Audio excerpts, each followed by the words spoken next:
नमस्कार। कहानी संग्रह में हमारे सभी दर्शकों का हार्दिक स्वागत है। दर्शकों, आज हम आपको इस वीडियो के माध्यम से भगवान के ऐसे भक्त की कहानी सुनाएंगे जिसकी भक्ति के आगे पांडवों को भी झुकना पड़ा। हम इस भक्त के विषय में आपको बताएं इससे पहले अगर आपने हमारे चैनल को सब्सक्राइब नहीं किया तो प्लीज जल्दी से सब्सक्राइब कर लीजिए। दर्शकों, स्वपच वाल्मीकि नाम के एक भगवान के बड़े भारी भक्त थे। वे अपनी भक्ति को हमेशा गुप्त रखते थे। एक बार की बात है, धर्मपुत्र राजा युधिष्ठिर ने बड़ा भारी यज्ञ किया।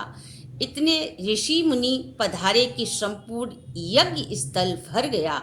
भगवान ने शंख स्थापित किया और कहा कि यज्ञ पूर्ण हो जाने पर यह शंख बिना बजाए ही बज उठेगा। यदि नहीं बजे तो समझिए यज्ञ में अभी त्रुटि है, यज्ञ पूरा नहीं हुआ।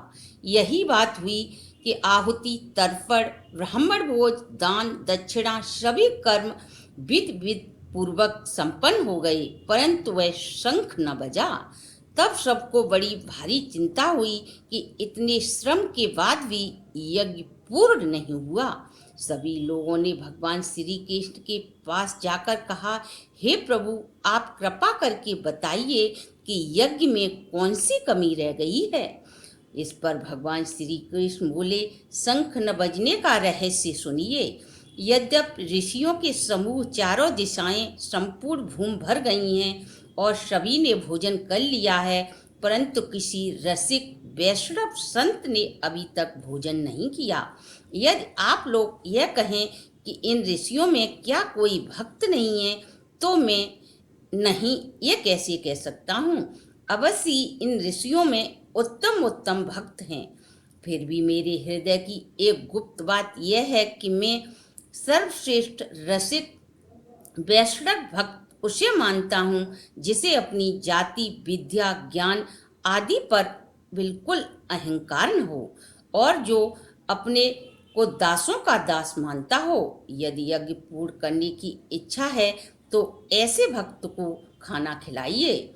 भगवान की यह बात सुनकर युधिष्ठिर ने कहा, प्रभु, सत्य है कि ऐसा भक्त हमारे नगर के आसपास कहीं दिखाई नहीं देता जिसमें अहंकार की गंध न हो। ऐसा भक्त तो किसी दूसरे लोक में ही मिल सकता है। भगवान ने कहा, नहीं, वह तुम्हारे नगर में ही रहता है। दिन रात प्रातः साय तुम्हारे यहाँ आता जाता भी है, पर उसे कोई जानता नहीं और वह स्वयं अपने को प्रकट भी नहीं करना चाहता। यह सुनकर सभी आश्चर्य से चौंक उठे और बोले, प्रभु, कृपा करके शीघ्र ही बताइए उसका नाम क्या है और वह कहाँ रहता है, जहाँ जाकर हम उसके दर्शन करके अपने आप को सौभाग्यशाली माने। भगवान ने कहा, स्वपच भक्त वाल्मीकि के घर को चले जाओ। वे सर्व विकार रहित सच्चे साधु हैं। अर्जुन और भीमसेन भक्त वाल्मीकि को निमंत्रण देने के लिए उनके घर जाने को तैयार हो गए। तब भगवान श्री कृष्ण ने उन्हें सतर्क करते हुए हृदय की बात खोल कर कही, जाते तो हो पर सावधान रहना। भक्तों की भक्त का भाव अत्यंत दुर्बल और गंभीर है।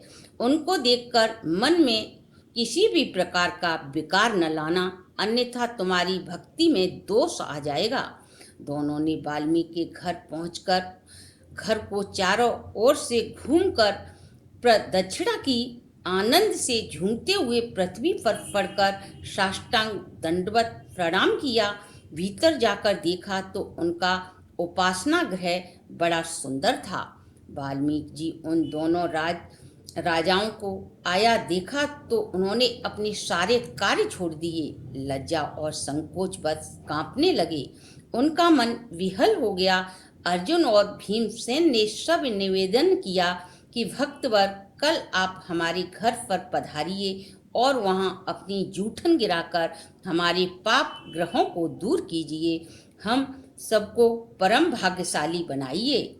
दोनों का निमंत्रण देते हुए अपनी बड़ाई करते हुए सुनकर वाल्मीकि जी कहने लगे, अजी, हम तो सदा से आपकी जूठन उठाते आए हैं और आपके द्वार पर झाड़ू लगाते हैं, हमारा निमंत्रण कैसा? पहले आप लोग भोजन कीजिएगा, फिर पीछे से हमें अपनी जूठन दीजिएगा। अर्जुन भीमसेन ने कहा, आप यह क्या कह रहे हैं? पहले आप भोजन कीजिएगा, फिर पीछे से हमें कराइएगा। बिना आपको खिलाए हम लोग नहीं खाएंगे।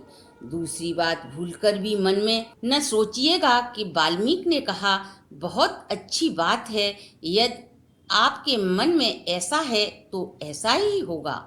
अर्जुन और भीमसेन ने लौटकर राजा युधिष्ठिर से वाल्मीकि की सब बातें कहीं। सुनकर युधिष्ठिर को स्वपच वाल्मीकि भक्त के प्रति बड़ा प्रेम हो गया। भगवान श्री कृष्ण ने द्रौपदी को अच्छी प्रकार से सिखाया कि तुम सभी प्रकार के षटरज व्यंजनों को अच्छी प्रकार से बनाओ। तुम्हारे हाथों की सफलता आज इसी में है कि भक्त के लिए सुंदर रसोई तैयार करो। रसोई तैयार हो जाने पर राजा युधिष्ठिर जाकर वाल्मीकि को श्रद्धा पूर्वक लेकर आए। उन्होंने कहा, हमें बाहर ही बैठकर भोजन करा दो। तब भगवान श्री कृष्ण ने कहा, हे युधिष्ठिर, ये तो तुम्हारे भाई जैसे हैं, इन्हें सादर गोद में उठाकर स्वयं ले आओ। इस प्रकार उन्हें पाकशाला में बैठाया गया और उनके सामने सभी प्रकार के व्यंजन परोसे गए। रस में प्रसाद का कौर लेते ही शंख बजने लगा, परंतु थोड़ी ही देर बजकर बंद हो गया। तब भगवान ने शंख को एक छड़ी लगाई। भगवान ने शंख से पूछा, तुम कड़ कड़ के भोजन करने पर ठीक प्रकार से क्यों नहीं बज रहे हो? घबराकर शंख भगवान श्री कृष्ण से बोला, आप यह बात द्रौपदी के पास जाकर पूछिए। आप मन से यह मान लीजिए कि मेरा कुछ भी दोष नहीं है। जब द्रौपदी से पूछा गया तो उन्होंने बताया कि शंख का कथन सत्य है। भक्त जी खट्टे मीठे आज सभी रसों के सभी व्यंजनों को एक साथ मिलाकर खा रहे हैं, जिससे मेरी रसोई करने की चतुरता धूल में मिल गई है।